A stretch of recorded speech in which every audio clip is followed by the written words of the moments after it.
नमस्कार दोस्तों, स्वागत है आपका इस YouTube channel Sarwan GS classes में। पिछले क्लास में हम लोग चर्चा किए थे गौतम बुद्ध के यात्रा विवरण को। आज हम लोग देखेंगे बौद्ध धर्म के दर्शन को हम लोग आज पढ़ेंगे। ठीक है, आज आपका टॉपिक बहुत ही इंपॉर्टेंट होने वाला है, एकदम आप लोग गौर से सुनिएगा। ठीक है, कि किस तरीके से गौतम बुद्ध अपना सिद्धांत दिए हैं, किस तरीके से आप इस दुखों से मुक्ति पा सकते हैं। इस संसार में जो भी जन्म लेता है, ठीक है, किस तरीके से हर तरीके से दुख उत्पन्न होता है, आप ये दुख से आप कैसे दूर कर सकते हैं अपने आप को। ठीक है, इन सब के बारे में आज हम लोग चर्चा करेंगे। यानी आज आपका टॉपिक एकदम बेहतरीन होने वाला है। ठीक है, आप लोग एकदम कंटिन्यू रहिए। ठीक है, और आज आपको बौद्ध धर्म खत्म हो जाएगा, आपको आज पीडीएफ भी मिल जाएगा टेलीग्राम में। ठीक है, बाकी आप लोगों को कहीं टेंशन नहीं लेना है। ठीक है, बस आप लोगों को जो है कि हाँ, जो नहीं जुड़े मेरा टेलीग्राम में, वो टेलीग्राम में जुड़ जाएंगे। वहां आपको डेली पीडीएफ मिलेगा, डिस्क्रिप्शन में लिंक रहता है टेलीग्राम का, उसमें जुड़ जाएंगे। ठीक है, चलिए तो फिर हम लोग आगे चर्चा करते हैं। आज बौद्ध धर्म के दर्शन के बारे में पढ़ेंगे, आज सिद्धांत के बारे में पढ़ेंगे। तो सिद्धांत किसका होता है? किसी विचारधारा का होता है, किसी संघ का होता है, किसी संगठन का सिद्धांत होता है कि भाई हमने ये संगठन बनाई है, इसका ये सिद्धांत है, इस रूल को फॉलो करना पड़ेगा। ठीक है, तो उसी तरह गौतम बुद्ध भी संघ की स्थापना किए थे। आपको कल चर्चा किए थे कि गौतम बुद्ध ने, ठीक है, अपनी यात्रा विवरण के दौरान यात्रा करने के दौरान जब उनका बहुत सारे शिष्य बन गए तो उन्होंने अपना संघ का नियम निर्धारित कर दिए, संघ बना दिए। तो संघ कैसे बनाया गया? ठीक है, कल कुछ चीजें छोड़े थे दोस्तों। ठीक है, जहां जहां छूटता है वहां वहां आप लोगों को कोशिश करते हैं कि अगले क्लास में आप बता दें। ठीक है, जैसे छोड़े थे आपको अभी हम चर्चा करेंगे उस टॉपिक को लेकर के। ठीक है, संघ का नियम को लेकर के अभी। ठीक है, तो कोशिश हम हमेशा मेरा रहता है कि आप लोगों के लिए कुछ न छूटे। और ऐसा नहीं है कि एकदम आपको क्लास फ्री मिलेगा तो कुछ कंटेंट में कमी मिलेगा, कंटेंट में कमी नहीं मिलेगा। ठीक है, जब पढ़ाना ही है तो दिल से क्यों न पढ़ाएं। ठीक है, कोई चीज को दबा के क्यों रखें। ठीक है, इसीलिए आपको एकदम फ्री क्लास, कंटिन्यू क्लास। ठीक है, हाँ, एक दिन दो दिन मिस हो जाता है, जैसे अभी आपका एक दो दिन से ज्योग्राफी क्लास नहीं डाल पा रहे हैं तो थोड़ा सा समय का समस्या हो गया है। बस आप लोग कुछ दिन, हमको थोड़ा कुछ काम पड़ गया है, प्रतिदिन जाना पड़ता है तो समय नहीं मिल पा रहा है। ठीक है, लेकिन आप लोग टेंशन नहीं लीजिए, क्लास रहेगा आपका कंटिन्यू जारी। ठीक है, बस थोड़ा सा समय की पाबंदी है, ऑफलाइन भी क्लास लेना पड़ता है तो थोड़ा फिर हमको भी अध्ययन करना पड़ता है। हम भी यूपीएससी का प्रिपरेशन करते हैं तो आप लोगों को सब पता ही है। ठीक है, इसलिए थोड़ा सा समय की पाबंदी है। ठीक है, बाकी कोई बात नहीं है, आप लोगों को क्लास मिलता रहेगा, ज्योग्राफी में भी क्लास मिलता रहेगा। ठीक है, चलिए तो अब हम लोग पढ़ते हैं बौद्ध दर्शन और सिद्धांत के बारे में। ठीक है, तो बौद्ध दर्शन और सिद्धांत, तो पहले सिद्धांत, ठीक है, तो या बौद्ध सिद्धांत या दर्शन, तो कुछ भी। ठीक है, एक तरफ से हम लोग पढ़ते चलेंगे। ठीक है, चलिए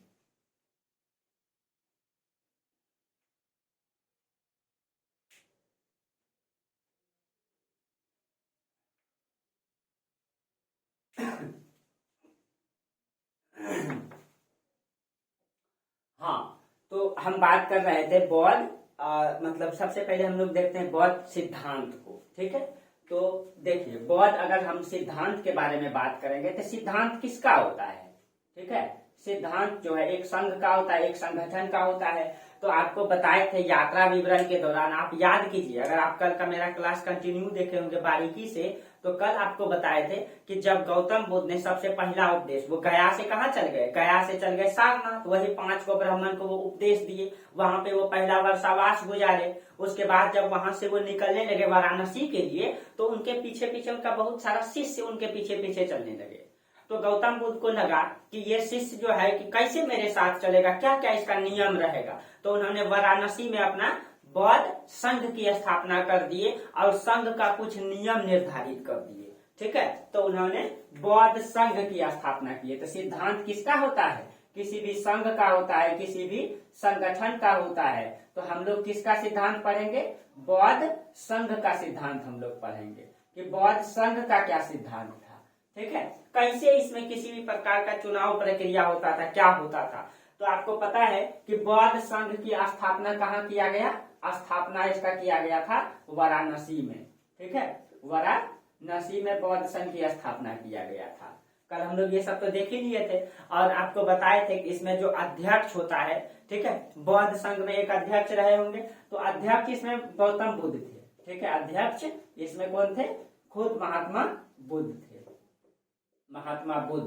और आपको पता है, चर्चा भी कर चुके हैं कि मतलब कि जैन धर्म में मतलब कि महावीर स्वामी की मृत्यु के बाद उसके बाद भी आए उसके मतलब अध्यक्ष, जैसे उसमें तीर्थंकर चेंज होते रहे, अध्यक्ष उसमें चेंज होते रहे, लेकिन बौद्ध धर्म में बौद्ध संघ का अध्यक्ष सिर्फ गौतम बुद्ध रहे और इनके मृत्यु के बाद कोई दूसरा अध्यक्ष नहीं बने। गौतम बुद्ध इसमें बोले हमारे मृत्यु के बाद जो हमारा सिद्धांत है इसी को लेकर के इसी सिद्धांत को आगे बढ़ाते रहना और फॉलो करते रहना और इसी से बौद्ध धर्म आगे बढ़ता रहेगा, कोई अध्यक्ष नहीं रहेगा। जबकि जैन धर्म में अध्यक्ष आगे बनता है ना।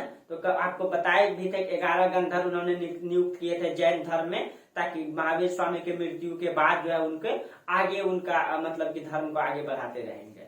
लेकिन 9 गंधर्व की उसमें पहले ही मृत्यु हो गई थी, ठीक है। तो लेकिन यहाँ पे बौद्ध संघ के अध्यक्ष एकमात्र अध्यक्ष रहेंगे गौतम बुद्ध और इसके बाद कोई भी अध्यक्ष नहीं रहेगा, ठीक है।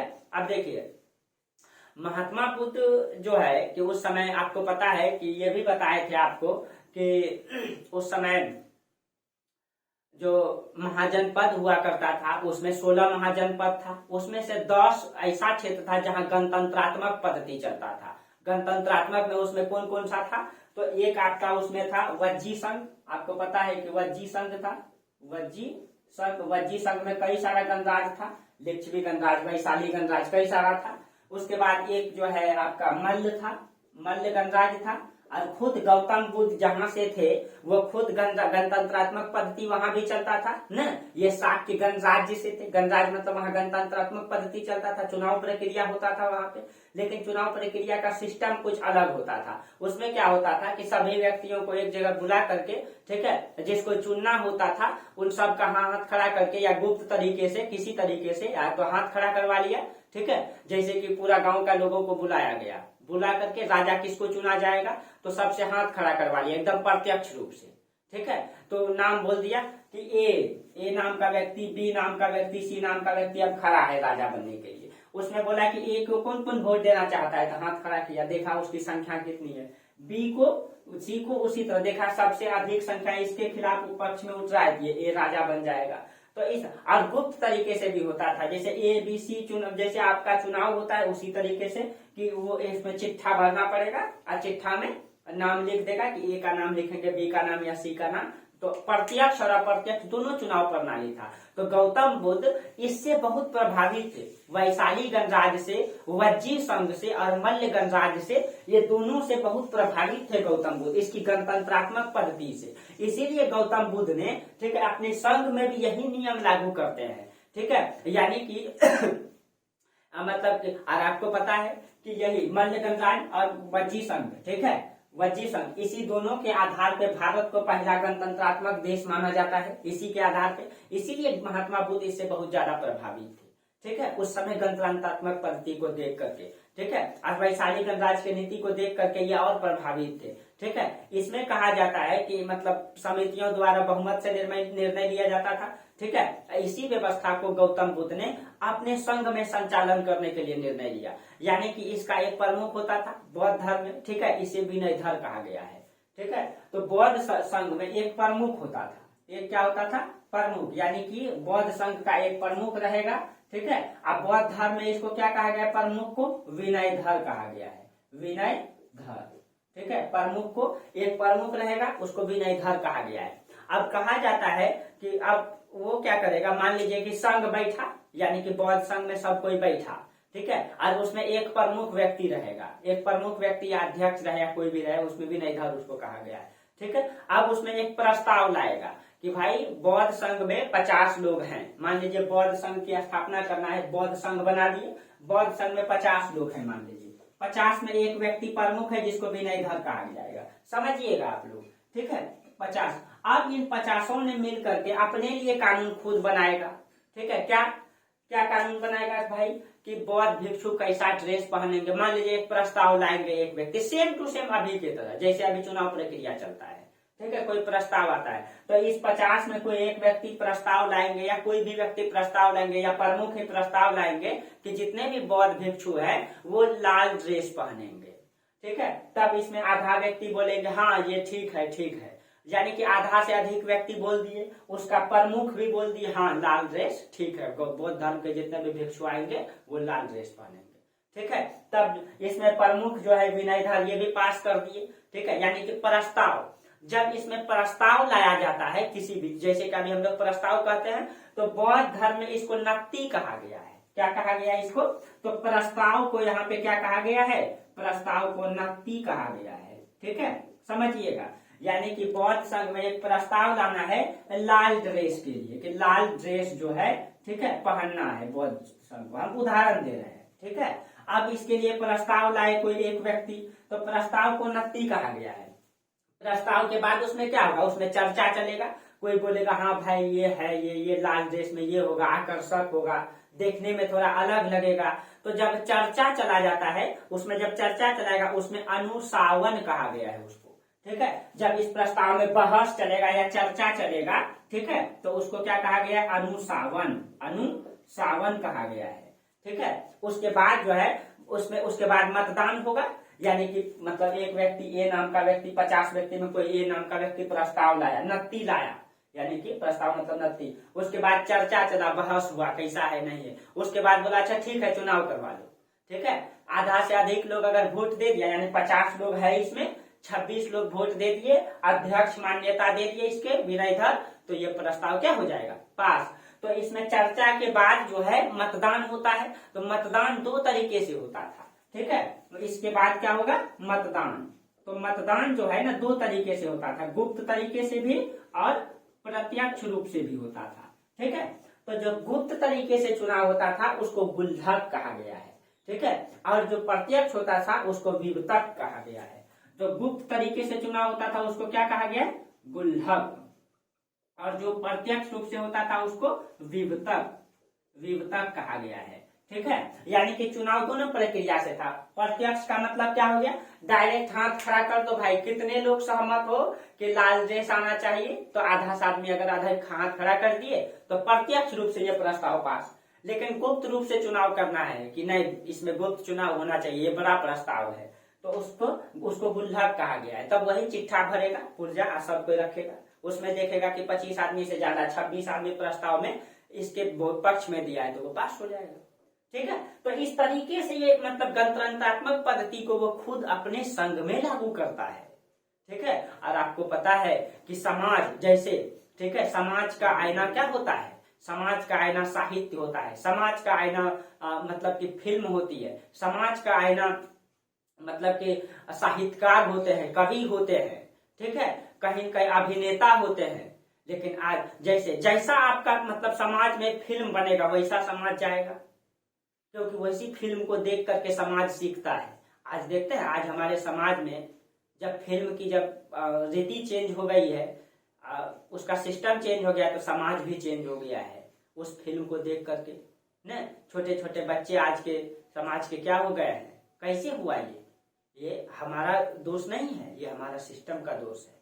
ठीक है, जैसे जैसे तो कहते हैं ना, एक तरफ से हम विकास करते हुए जा रहे हैं, तो एक तरफ से कहीं कहीं उसका मतलब कि नेगेटिव चीजें भी मिलते हुए आ रहा है। हम विकास की ओर तो बढ़ रहे हैं, लेकिन एक तरफ हम कहीं कहीं नीचे भी गिरते जा रहे हैं, एक पक्ष से देखा जाए तो ना। तो यही चीजें होती है। ठीक है, तो कहीं कहीं गणतंत्रात्मक पद्धति से समाज भी प्रभावित होंगे ना। गौतम बुद्ध खुद अपने मतलब नियम लागू करेंगे, तो गौतम बुद्ध तो उस समय के एक प्रकार से क्या रहे, लाइट में आने वाला आदमी थे, तो उसकी पद्धति को हर कोई अपनाना चाहेगा, उसकी विचारधारा को हर कोई। जिस तरीके से फिल्म देख करके आप सीखते हैं, कवि की पुस्तक देख करके, कवि की मतलब कि जो मंचन होता है उनको देख करके आप सीखते हैं, उसी तरीके से समाज सीखता है। समाज का ये सब चीजें क्या है? आईना है, और उसी में गलतियां आ जाएगी तो समाज किस ओर जाएगा, बस वही चीजें हैं। ठीक है, तो यहाँ पे भी इन्होंने खुद इस सिस्टम को लागू करता, इस तरीके से चुनाव होता था। ठीक है, प्रस्ताव जब बहुमत से पारित हो जाता था तब उसको भूमि स्कीम कहा जाता है, यानी प्रस्ताव पास हो गया। ठीक है, ये प्रस्ताव पास हो जाता था तो उसको भूमि स्कीम कहा जाता था, भूमि स्कीम कहा जाता था। ठीक है, याद रखना है ये सब चीजों को, ठीक है। भूमिस्कीन कहा जाता था प्रस्ताव पास होने के बाद, ठीक है। उसके बाद मतदान अधिकारी को जो है सलाका ग्राहक कहा गया है, जो मतदान कराता था इसमें, ठीक है। कि लाओ भाई एगो डब्बा में पर्ची भरो सब कोई, तो जो मतदान कराएगा, ठीक है। जैसे अभी चुनाव आयुक्त होता है ना, ठीक है। अभी चुनाव आयुक्त पर वर्तमान में भी चर्चा बहस चल रही है, आप लोगों को पता भी होगा, ठीक है। तो चुनाव आयुक्त, तो इसमें उसको क्या कहा गया है, चुनाव आयुक्त को इसमें सलाका कहा गया है, सलाका ग्राहक, ठीक है। तो एक प्रकार से चुनाव जो करवाने वाला है उसको क्या कहा गया है, सलाका ग्राहक, ठीक है। ये तो ध्यान में रखना है इन सब चीजों को, ठीक है। सलाका ग्राहक कहा गया है, ठीक है।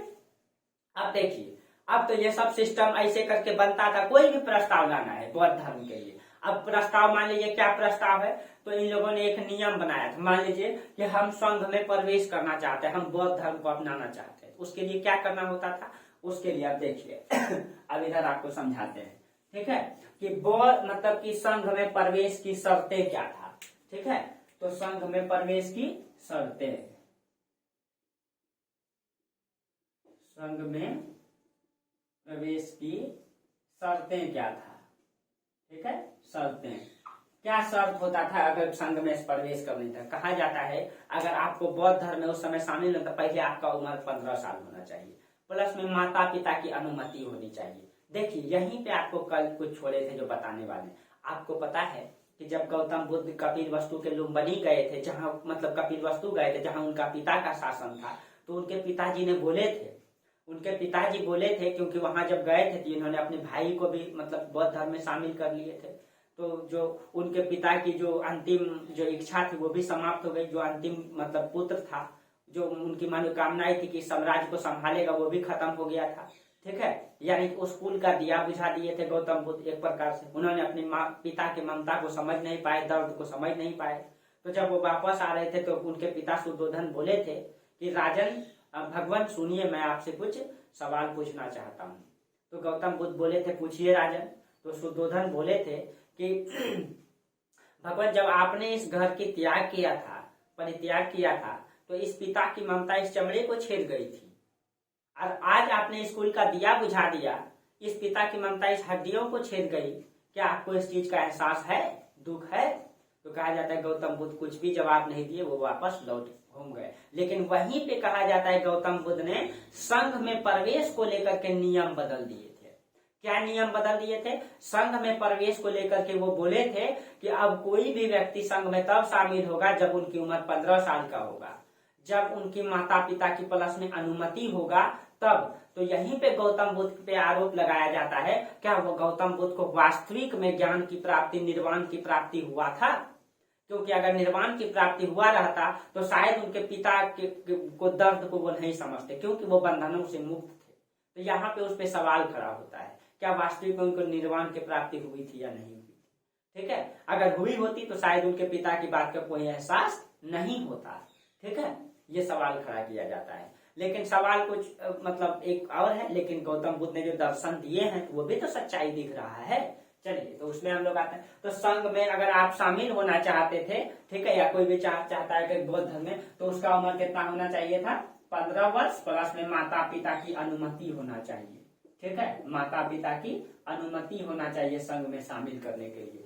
ठीक है, उसके बाद तो जब माता पिता की अनुमति प्लस में उसको कुष्ठ रोग, ठीक है, क्षय रोग, मतलब अच्छा वो कई सारा रोग हो जाता है ना, कुष्ठ रोग, क्षय रोग या क्षमा रोग, ठीक है, ये सारे रोग नहीं होना चाहिए। 15 वर्ष माता पिता की अनुमति, प्लस में कुष्ठ रोग, ठीक है, प्लस में क्षय रोग, ठीक है, और कई सारे आदि रोग से ग्रस्त नहीं होना चाहिए। ऐसी बीमारी से जो आंतरिक मन से संक्रमण फैल जाए उसमें जाके। ऐसा नहीं कि बौद्ध इसको शामिल कर लिए, अब वहां बौद्ध संघ में रहेगा तो संक्रमण फैल जाएगा इससे, इसीलिए तो ऐसे जिसको कुष्ठ रोग, क्षय रोग, ये संक्रमण फैलाने वाले संक्रामक रोग रहेगा तो उसको शामिल नहीं करेंगे। ठीक है, हाँ, तो वो 15 वर्ष में बौद्ध और माता पिता की अनुमति से ही क्या करते थे, बौद्ध संघ में शामिल होंगे। ठीक है, हाँ, जब वो मतलब कि 15 वर्ष के हुए, और जब मान लीजिए कि कोई ए नाम का बालक है, या मैं मान लीजिए, ठीक है, कि मैं 15 साल का हुआ और मैं बौद्ध धर्म में शामिल होना चाहता हूँ, तो मैं जो बौद्ध धर्म में शामिल होने के लिए जाएंगे हम, जो वह प्रक्रिया होगा, ठीक है, उसको प्रवज्जा कहा गया है। जैसे कि ये 15 साल का युवक ये बौद्ध धर्म में शामिल होगा, तो जो शामिल होगा, जो शामिल होने की प्रक्रिया चलेगा, उसको क्या कहा गया है? प्रवज्जा। प्रवज्जा कहा गया है, ठीक है। ये एक प्रक्रिया है। 15 वर्ष का बालक बौद्ध धर्म में शामिल होना चाहता है, कौन प्रक्रिया से होगा? प्रवज्जा की प्रक्रिया से होगा। और जब वो बौद्ध धर्म में शामिल हो जाएगा 15 वर्ष का बालक, तो उसको श्रमणेर कहा जाएगा। क्या कहा जाएगा? श्रमणेर, ठीक है, श्रमणेर। ये श्रमणेर क्या हो गया? ये बौद्ध धर्म में, ये 15 साल का बालक जब बौद्ध धर्म में आ गया तब ये श्रमणेर कहलाया। लेकिन उस जिस प्रक्रिया से आया उसको क्या कहा जाएगा? ये प्रक्रिया है। जिस प्रक्रिया से बौद्ध धर्म में ये शामिल हुआ, ठीक है, उसको क्या कहा जाएगा? प्रवज्जा कहा जाएगा, ठीक है। अब देखिए, अब वो बालक क्या हो गया? 15 वर्ष की आयु में श्रमणेर बन गया, यानी कि बौद्ध धर्म में शामिल हो गया। अब इस श्रमणेर को 10 शिक्षा का अनुपालन करना होता था, 10 शिक्षा का अनुपालन, और 5 वर्षों तक। अब ये श्रमणेर को क्या, ये श्रमणेर कब है? ये 15 साल का है। अब इसको 10 मतलब शिक्षा दिया जाएगा, ठीक है। और ये 10 शिक्षा कितना दिन तक दिया जाएगा? 5 वर्ष तक दिया जाएगा, ठीक है। 5 वर्ष तक ये 10 शिक्षा दिया जाएगा उसको। अब देखिए, इस 10 शिक्षा में क्या क्या है? 10 शिक्षा में इसी को 10 शील भी कहा गया है बौद्ध धर्म में, ठीक है। तो इस, हाँ, अब क्या करेंगे? इस श्रमणेर को, वो बालक है, एक बालक है ये 15 साल का, ठीक है। अब ये 15 साल का बालक है। अब इसको 10 शिक्षा दिया जाएगा, कितना दिन? 5 वर्ष। इसके लिए इसको एक आचार्य दे दिया जाता था, आचार्य दे दिया जाता था, ठीक है। यही आचार्य इसको 10 शिक्षा का सुनिश्चित करवाएंगे, ये 10 शिक्षा इसको सुनिश्चित करवाएंगे, ठीक है। यही आचार्य जो है इस बालक को, इस श्रमणेर को 10 शिक्षा सुनिश्चित करवाएंगे, ठीक है। वो 10 शिक्षा क्या क्या है? वो 10 शिक्षा है आपका सत्य, अहिंसा, अस्तेय, अपरिग्रह, ठीक है, असामयिक भोजन का त्याग, कोमन का मतलब कि कोमल सैया का त्याग, ठीक है, कामनी कंचन का त्याग, नृत्य गान का त्याग, आभूषण चांदी सोने का त्याग, इन सब का त्याग करने के लिए बोला गया है इसमें, ठीक है। तो इसमें जो है सबसे पहले सत्य, आपके अंदर सत्य की भावना होनी चाहिए, ठीक है। उसके बाद अहिंसा, ठीक है, अहिंसा। तीसरा में अपरिग्रह, अभी समझा रहे हैं इसको आपको, ठीक है, सत्य, अहिंसा, अपरिग्रह, ठीक है। उसके बाद नृत्य गान का त्याग, पहले उससे पहले ये लिख लीजिए, अपरिग्रह के बाद नशे का त्याग, सत्य, अहिंसा, मतलब अपरिग्रह, अस्तेय, एक अस्तेय छूट गया, अस्तेय। 5वां में नशे का त्याग,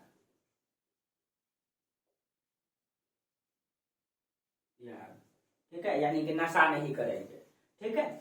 ये इसमें 10 शिक्षा है, ये 5 है, ठीक है, और 5 आपको लिख देते हैं। 6 नशे का त्याग, कामनी कंचन का त्याग, या उसको दूसरी भाषा में बोला जाए तो एक तो सुगंधित द्रव्य का त्याग, आरामदायक शैया का त्याग, सोना चांदी का त्याग, नृत्य गान का त्याग, और मध्याह्न भोजन का त्याग, ठीक है। तो सुगंधित द्रव्य का त्याग, सुगंधित द्रव्य का त्याग, द्रव्य का त्याग, ठीक है, आप पूरा लिखिए इसको, त्याग। उसके बाद 7वां में नृत्य गान का त्याग, नृत्य गान का त्याग। आज आप लोग जो है मनोरंजन के लिए मोबाइल का यूज कर लेते हैं, लेकिन उस समय नृत्य गान का त्याग, ये सबको छोड़ना पड़ता था, ठीक है। कुछ त्यागेंगे तब ना कुछ पाएंगे, ठीक है। आरामदायक शैया का त्याग, आरामदायक शैया का मतलब आज जो आप मतलब गद्दीदार बिस्तर का इस्तेमाल करते हैं एकदम, वो नहीं, ठीक है। तो आरामदायक शैया, आरामदायक शैया, इसको आप कोमल शैया का भी त्याग लिख सकते हैं, जो हम आपको शुरू में वही बताए थे। उसके बाद नृत्य गान संगीत का त्याग, 9 नंबर में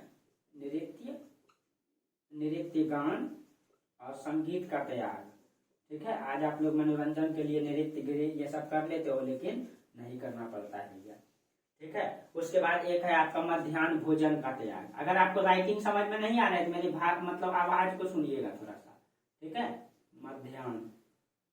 मध्याह्न भोजन का त्याग आप लिख लीजिएगा।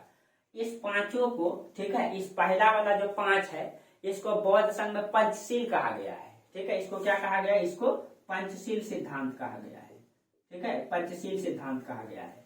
अब मान लीजिए ये श्रमणेर जो है 15 साल का है और इसको 10 शिक्षा कितना दिन तक दिया जाएगा, 5 वर्षों तक दिया जाएगा। इसके लिए एक आचार्य नियुक्त किया जाएगा। इसको क्या सिखाया जाएगा कि आप सत्य की राह पर चलो, सत्य बोलो हर चीजों के। उसके बाद अहिंसा, आप किसी की हिंसा नहीं करेंगे, एकदम अहिंसा की राह पे चलेंगे। उसके बाद अपरिग्रह, अधिक मतलब धन का जो है कि संचय नहीं करेंगे, ठीक है। अब अस्ते, चोरी नहीं करेंगे आप, ठीक है। उसके बाद नशे का त्याग, किसी भी प्रकार का नशे को नहीं खाएंगे, इसको पूर्ण रूप से लागू करना होता था।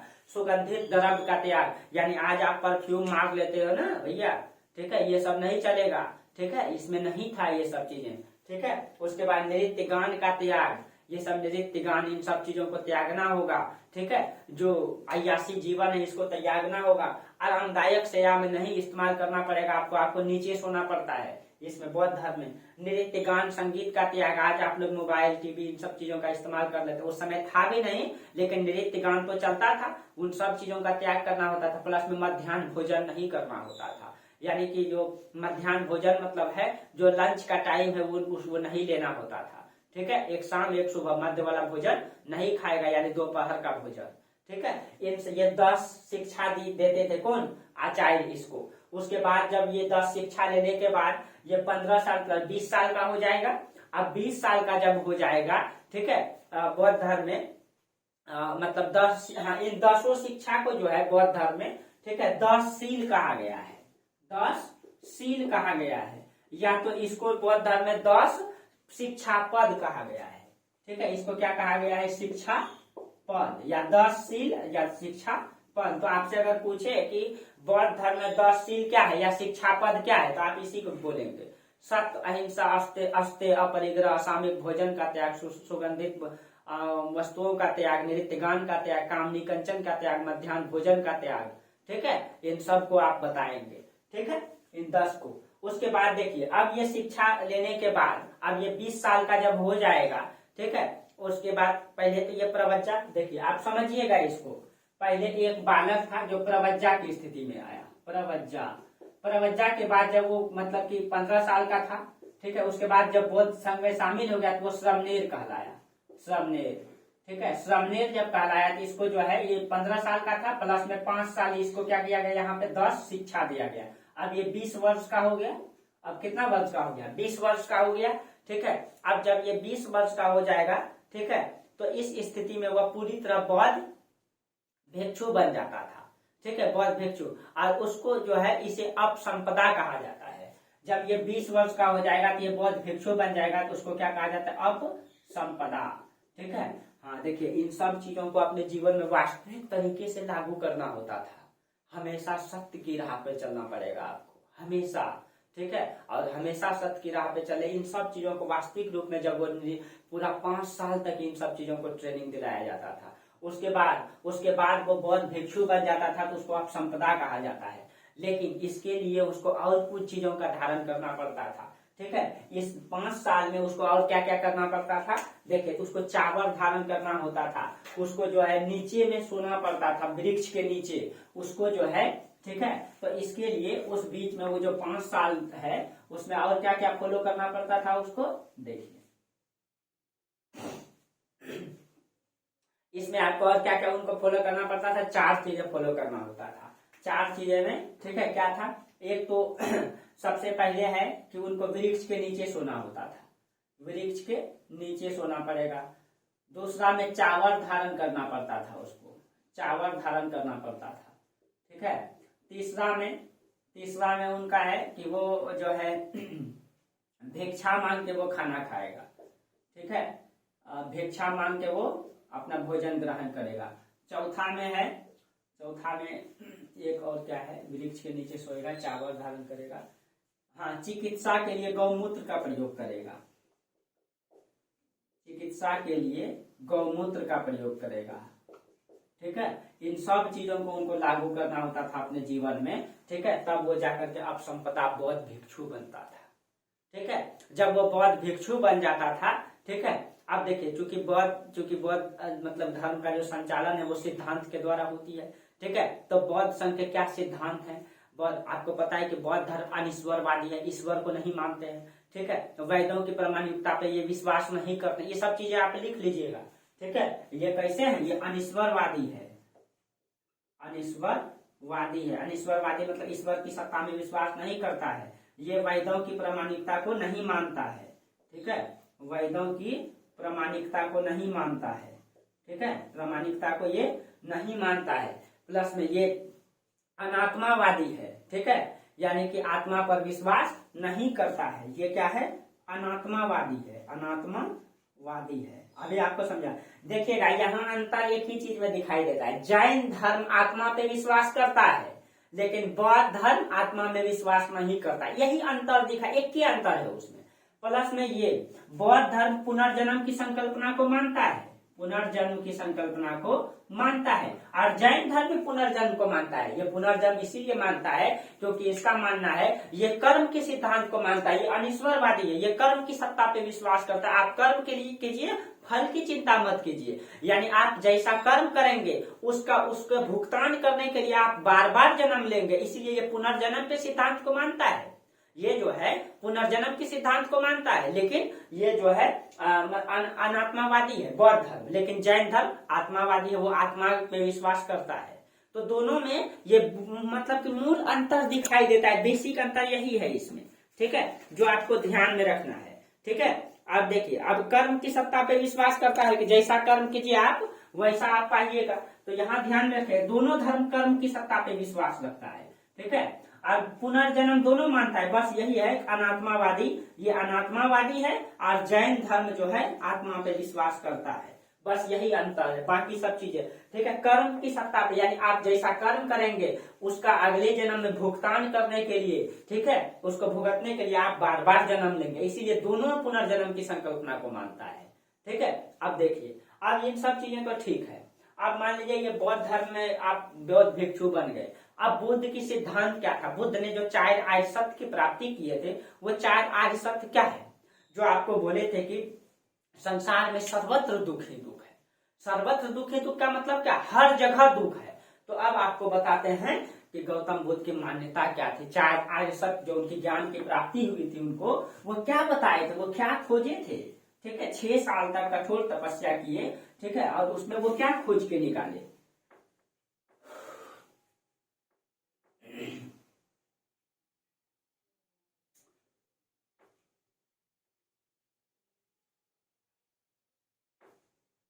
देखिए, तो अब हम लोग एक एक करके देखते हैं कि मतलब बुद्ध की मान्यता क्या है, उनके 4 आर्य सत्य क्या है। उन्होंने जो 4 आर्य सत्य खोजे थे, ठीक है, वो आर्य सत्य क्या है। आर्य सत्य एक तो आपको बोले थे कि संसार में सर्वत्र दुख ही दुख है। ठीक है, संसार में सर्वत्र दुख ही दुख है। इसका मतलब क्या है, सर्वत्र क्या है, सर्वत्र मतलब सभी जगह। ठीक है, सर्वत्र दुख ही दुख है, दुख ही दुख है। इसका मतलब क्या है, संसार में सर्वत्र दुख ही दुख का मतलब ये कहते हैं, ठीक है, कि देखिए हर जगह दुख है, हर जगह पे दुख विद्यमान है। कैसे कैसे है, तो देखिए कहते हैं वो, इसके लिए वो उदाहरण देते हैं। उदाहरण ये देते हैं कि जब आपका अप्रिय से मिलन होता है, अप्रिय मतलब जिसको आप नहीं पसंद करते तो भी दुख होता है। जब आपका प्रिय बिछुड़ता है तो भी दुख होता है। तो अप्रिय का मिलन, प्रिय का बिछुड़ना, जिसको आप बेहद प्यार करते हैं, ठीक है, अगर वो आपसे दूर जाता है तो आपको बहुत दुख होता है, आपको तकलीफ होता है। अप्रिय को देखते हैं, जिसको आप पसंद नहीं करते हैं, ठीक है, वो आपका दुश्मन है, उसको देखते हैं तो दुख होता है। तो दोनों जगह दुख है। कहते हैं कि जन्म लेना भी दुख है, मरना भी दुख है। जन्म लेते हैं तो दुख होता है, मरते हैं तो भी दुख होता है। तो हर जगह दुख है। वो और उदाहरण देते हुए कहते हैं, ठीक है, कि जन्म लेना कैसे दुख है। जन्म लेते हैं आप तो आप बंधनों में बंध जाते हैं, और जब बंधनों में बंध जाते हैं, मोह माया में बंध जाते हैं। आप बंधनों का, जब अपने माता पिता के कर्म का, यानी कहीं कहीं आप अपने जीवन में अपने कर्तव्य का निर्वहन नहीं कर पाते। माता पिता का कर्तव्य है आपके ऊपर, आपके पिता अपने बच्चों का कर्तव्य है आपके ऊपर, अपने मतलब कि पत्नी का कर्तव्य है। और जब इन सब चीजों का आप अपने जीवन में निर्वहन नहीं कर पाते हैं, उसकी इच्छा पूर्ति नहीं कर पाते, तो भी दुख होता है। तो दुख हर जगह पे है, यानी कि हर जगह दुख है। आपका प्रिय बिछुड़ता है तो भी दुख है, अप्रिय का मिलन होता है फिर भी दुख है। आप जन्म लेते हैं फिर भी दुख है, मृत्यु होती है आपकी फिर भी दुख है। यानी कि दुख की सत्ता हर जगह विद्यमान है। यही चीज इन्होंने बोला है। कि दुख हर जगह है, दुख हर जगह है, किसी भी क्षण आपके अंदर दुख है। आप अगर बहुत धनी व्यक्ति हैं तो आपको धन खोने का दुख है, अगर आप गरीब हैं तो दुख स्वाभाविक है। धनी है तो धन खोने का दुख है, और अगर आप गरीब हैं तो स्वाभाविक दुख है। तो दुख हर जगह पे है। गौतम बुद्ध ये चीजें खोजे, इन्होंने सोच करके बताया संसार में सर्वत्र दुख ही दुख है, इसीलिए और दुख का कारण है। तो इन्होंने बोले हैं कि दुख समुदाय दुख का कारण है। ठीक है, तो दूसरा क्या बोले हैं? दूसरा ये बोले हैं, ठीक है, दुख समुदाय, दुख समुदाय, समुदाय यानी कि इस दुख का कारण है। क्या कारण है? इसके लिए इन्होंने बहुत बड़े, इसके लिए इन्होंने मतलब कि प्रत्येक दुख का कारण होता है, हर दुख का कारण होता है। इसे जो है समझाने के लिए इन्होंने, ठीक है, प्रत्यय समुत्पाद के सिद्धांत दिए हैं। ठीक है, प्रत्यय समुत्पाद के सिद्धांत, इसको समझाने के लिए कौन सा सिद्धांत दिए हैं?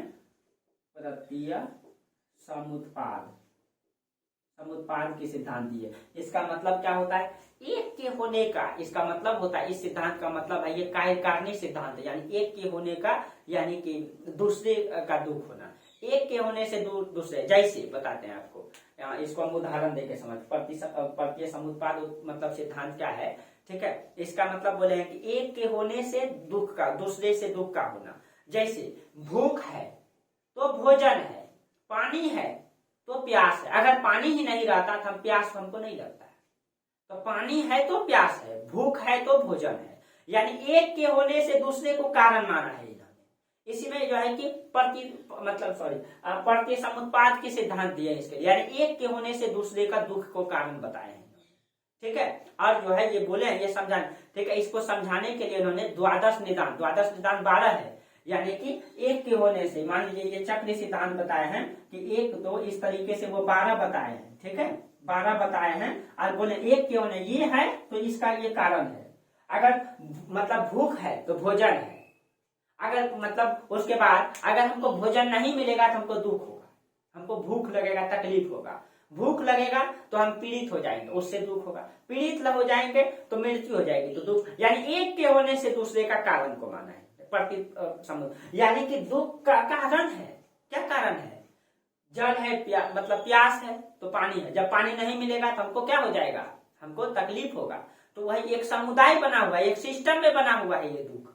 ठीक है, उसके बाद ये कहते हैं इसमें अंतिम रूप से तृष्णा और अविद्या, ठीक है, अविद्या, इसने कहा है इसमें हर एक चीज को दूसरे का कारण माना है। अंतिम रूप से उन्होंने कहा है तृष्णा और अविद्या।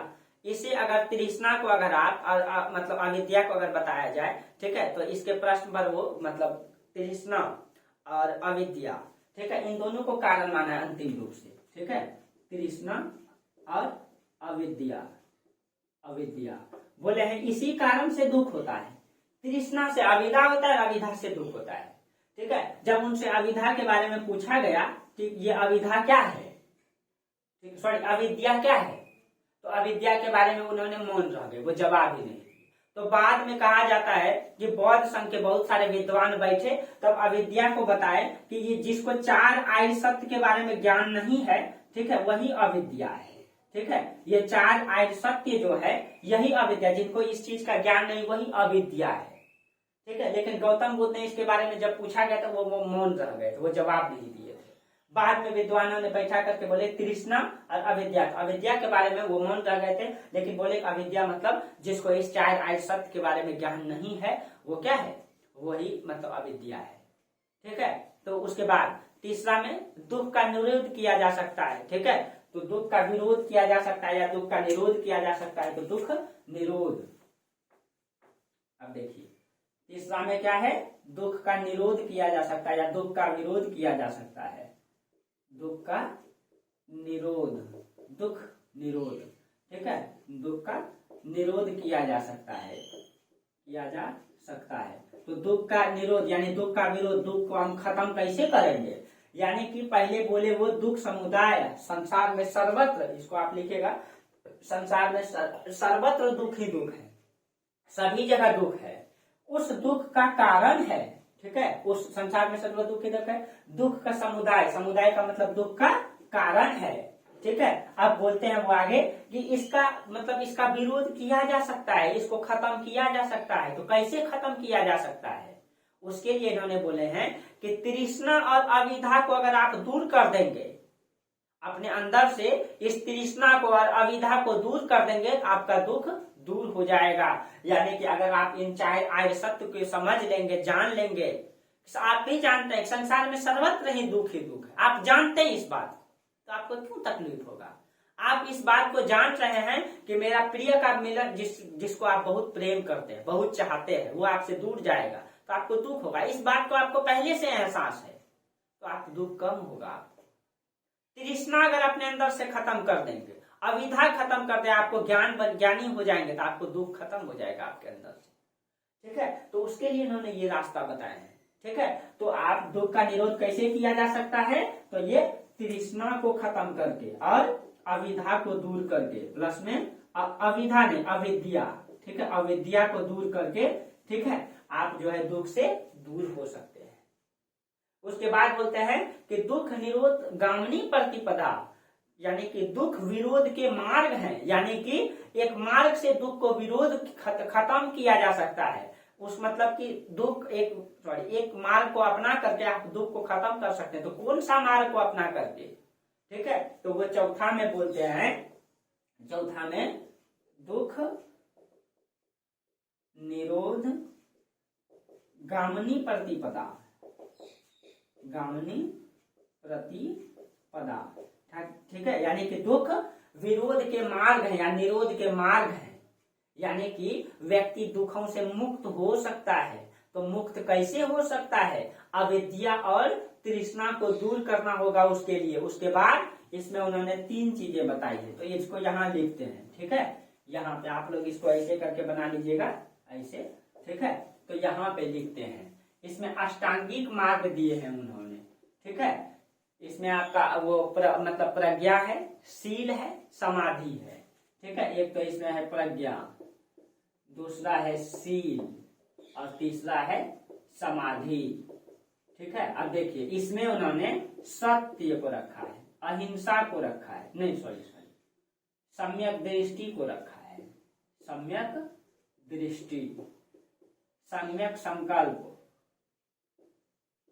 संकल्प,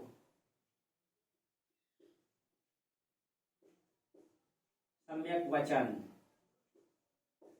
सम्यक वचन, यानी सम्यक दृष्टि, सम्यक संकल्प, सम्यक वचन, ये 3 चीजों को इसमें, वचन का मतलब वाक, वचन का मतलब वाक आपका। उसके बाद सम्यक कर्मांत और सम्यक आजीव, यहाँ पे 10 शील में सम्यक कर्मांत, सम्यक कर्मांत या कर्म आप लिख सकते हैं, सम्यक कर्म, सम्यक आजीविका या आजीव। ठीक है, तो सम्यक आजीविका आप लिख सकते हैं या आजीव लिख सकते हैं। ठीक है, और समाधि में क्या लिखें, सम्यक व्यायाम, सम्यक स्मृति, सम्यक समाधि। ठीक है, सम्यक व्यायाम, सम्यक स्मृति और सम्यक समाधि। ठीक है, इसका मतलब क्या है, ये गौतम बुद्ध कहते हैं कि देखिए इसको समझिएगा, संसार में सर्वत्र दुख ही दुख है, दुख का कारण है यानी समुदाय है, दुख का विरोध किया जा सकता है। कैसे, तो तृष्णा और अविद्या को खत्म करके। उसके बाद ये कहते हैं कि दुख विरोध के मार्ग भी हैं, यानी कि दुख से मुक्ति भी पाया जा सकता है। कैसे मुक्ति पा सकते हैं, तो आप इस 8 को मिला करके, ठीक है, अष्टांगिक मार्ग कहा गया है, अष्टांगिक मार्ग को अपना करके आप, ठीक है, इस अष्टांगिक मार्ग को अपनाएंगे तो आप दुखों से मुक्ति पा लेंगे। कैसे, सम्यक दृष्टि, आपकी दृष्टि सच्ची होनी चाहिए। पहले तो इसमें बोले हैं गौतम बुद्ध कि आप 10 शील को फॉलो कीजिए, सत्य, अहिंसा, अस्तेय, अपरिग्रह, सामूहिक भोजन का त्याग, कामनी कंचन का त्याग, नित्य गान का त्याग, मध्याह्न भोजन का त्याग, ठीक है, कोमल शय्या का त्याग, यानी उन 10 चीजों को फॉलो करना होगा।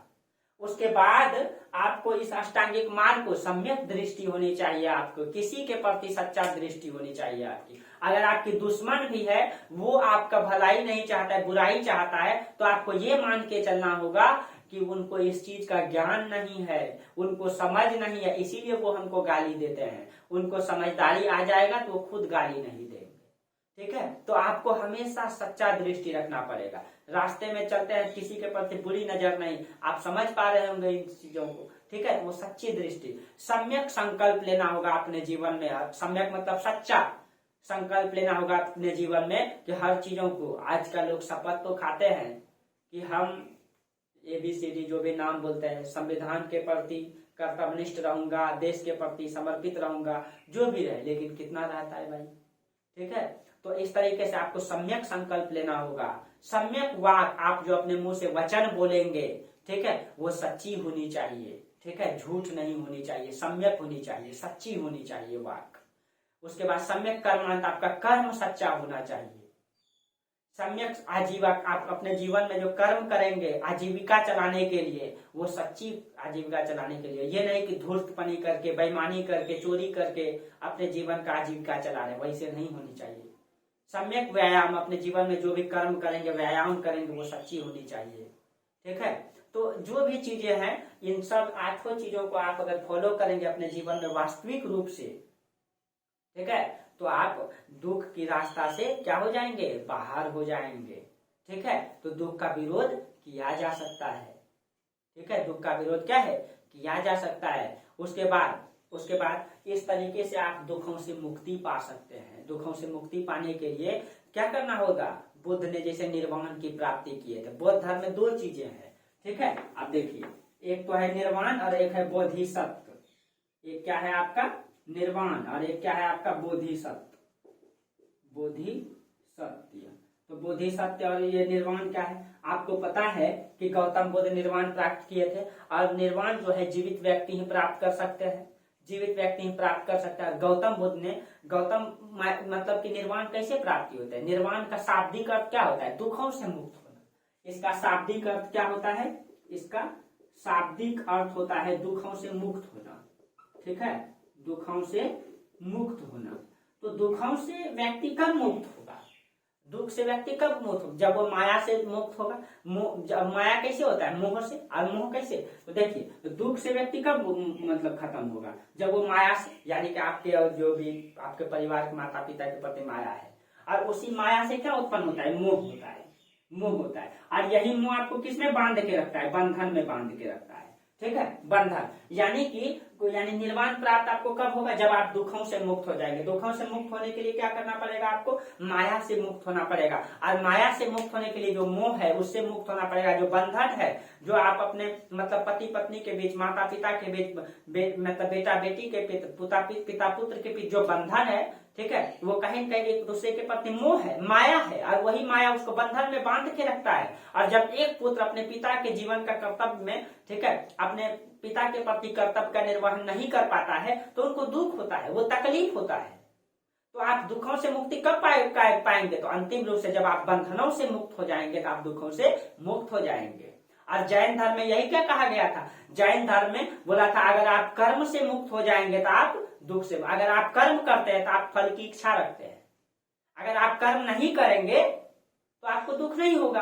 आप जीवन में खूब संघर्ष कर रहे हैं, IAS बनना है, SDM बनना है, BDO बनना है, खूब संघर्ष कर रहे हैं, और अगर आपका रिजल्ट नेगेटिव आ जाता है दुर्भाग्य से, तो आपको दुख होगा। लेकिन आप कर्म ही नहीं कर रहे हैं तो दुख नहीं होगा। आपने एग्जाम दिया ही नहीं तो आपको इच्छा, उम्मीद ही नहीं है कि मेरा रिजल्ट आएगा, लेकिन आपने एग्जाम दिया है तो आपको उम्मीद है कि रिजल्ट आएगा, लेकिन नेगेटिव आ जाता है तो दुख होता है। तो कर्म करेंगे तो दुख होगा, ये जैन सिद्धांत। लेकिन अगर आप बंधनों से बंध जाएंगे तो दुख होगा, बौद्ध सिद्धांत, ठीक है। तो बंधनों से मुक्ति पा लिए तो आप दुखों से मुक्ति पा लिए। तो बंधन से मुक्त होना ही दुखों से मुक्ति पाना है, यही आपका है बौद्ध सिद्धांत, ठीक है। तो आपको समझ में आया होगा। अब देखिए, अभी भी कुछ चीजें छूटा हुआ है, जैसे बौद्ध धर्म में जो 4 संगतियां हुई है वो, ठीक है। तो देखिए, बौद्ध मतलब उसमें कुछ स्त्री के बारे में भी छूटा हुआ है। देखिए, बौद्ध धर्म ऐसा टॉपिक है, हमको लगता है कि अभी भी 2-4-5 दिन पढ़ाएंगे खत्म नहीं होगा, ठीक है। ये अपने आप में एक बड़ा टॉपिक है, लेकिन जो वास्तविक है, बेसिक चीजें चाहिए था आपको, जो बौद्ध सिद्धांत है, ये आपको सारा चीजें हम बता दिए, ठीक है। अगले क्लास में आपको बौद्ध धर्म का जो संगीति हुई है 4, ठीक है, डिटेल से चर्चा करेंगे। वो नहीं कि आपको सब पता है कि प्रथम बौद्ध संगीति इसके समय में हुआ, अजात शत्रु के समय में हुआ, द्वितीय बौद्ध संगीति कालाशोक के समय में हुआ, तृतीय अशोक के समय में हुआ, चतुर्थ कनिष्क के समय में हुआ। आपको इतिहास पढ़ाएंगे तो उसी में याद हो जाएगा, रचना नहीं पड़ेगा मेरे पास कुछ आपको, ठीक है, वो नहीं है। हम कुछ मतलब अलग बताएंगे बौद्ध संगीति में, क्यों बौद्ध संगीति हुआ आखिर में, क्या क्या कारण है बौद्ध संगीति होने का, ठीक है। तो हम रटाएंगे नहीं, बौद्ध संगीति में भी लगभग क्लास तो लग ही जाएगा, ठीक है। तो कल आपको एक क्लास और देंगे बौद्ध धर्म में, ठीक है।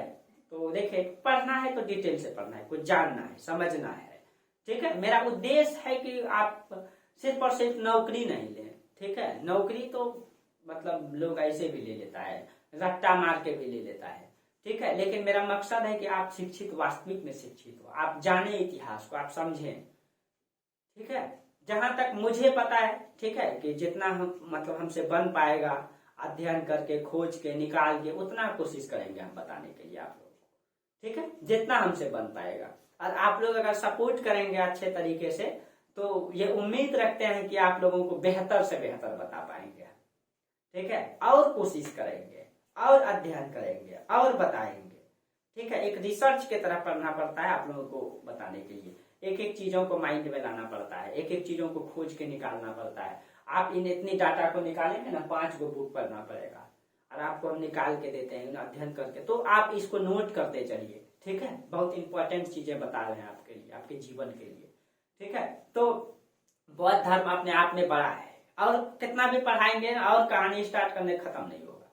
लेकिन जो इसका मूल चीजें हैं, मूल सिद्धांत है, बहुत सारा चर्चा कर ही दिए। आज आपका तीसरा क्लास था बौद्ध धर्म में, ठीक है। आप लोग उम्मीद भी नहीं किए होंगे कि 3 क्लास हो जाएगा बौद्ध धर्म, लेकिन नहीं, मेरा क्लास ऐसे चलता है, ठीक है। मेरा मकसद है कि आप शिक्षित हो, ठीक है, वास्तविक में शिक्षित हो, मतलब शिक्षा का नाम लेकर के शिक्षित नहीं, वो नाम वाला शिक्षित नहीं कि मैं ग्रेजुएट हूं, नहीं।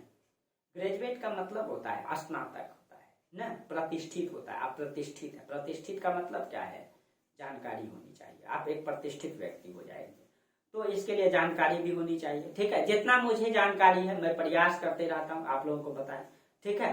बस बाकी हम भी अध्ययन करते हैं, हम भी कोई विद्वान नहीं है, हम भी साथ साथ अध्ययन करते हैं और वही अध्ययन को आप लोगों के सामने प्रस्तुत करते हैं, ठीक है। मेरे में भी गलतियां होती है, ऐसा नहीं, एक संसार का हर व्यक्ति गलती करता है, ठीक है। हम भी अध्ययन करते हैं, हम भी IAS की तैयारी, UPSC की तैयारी करते हैं, ठीक है। उसमें से IAS मेरा वो रहेगा, तो लेकिन हम भी तैयारी करते हैं, प्लस में आप लोगों को भी साथ साथ लेके चलते हैं। तो आप लोग भी साथ साथ चलिए मेरा, ठीक है। आप लोग साथ दीजिए तो आप लोगों के लिए बेहतर से बेहतर कर पाएंगे, ठीक है। चलिए, तो फिर आप लोगों का क्लास जल्द ही दिल्ली से होने लगेगा, ठीक है, तो फिर और बेहतर कर पाएंगे। तो चलिए, आज यहीं तक रहने दीजिए, कल आप लोगों के लिए बौद्ध संगीति लेकर के आएंगे, एकदम मतलब पूरी कहानी बताएंगे बौद्ध संगीति के बारे में, टोटल से तोड़ मरोड़ के रख देंगे, ठीक है। क्या हुआ था, क्यों हुआ था, कैसे हुआ था, जितना मुझे जानकारी हो पाएगी और खोज के निकालेंगे, और बहुत सारा। और आपको आज PDF भी मिल जाएगा, ठीक है, आज आपको PDF भी मिल जाएगा। तो चलिए, आज यहीं तक रहने दीजिए, ठीक है। आप लोग वीडियो देखते हैं, पूरा वीडियो देखते होंगे, ठीक है, अच्छा लगता है, ठीक है। और आप लोग लाइक कमेंट जरूर कीजिए प्रतिदिन कि वीडियो कैसा है, नहीं है, ठीक है। कम से कम कमेंट जरूर किया कीजिए, तो मेरा उत्साह बढ़ेगा उससे, ठीक है, कि हाँ अच्छा रिस्पॉन्स आ रहा है, या कुछ गड़बड़ रहेगा तो हम उसमें और सुधारने का प्रयास करेंगे, ठीक है। हम अपने आप में तो जजमेंट नहीं कर सकते, जजमेंट तो आप कर सकते हैं, ठीक है। चलिए, तो फिर आज यहीं तक रहने देते हैं हम लोग, फिर अगले क्लास में चर्चा करेंगे। तब तक के लिए बहुत बहुत धन्यवाद आप लोगों को, थैंक यू।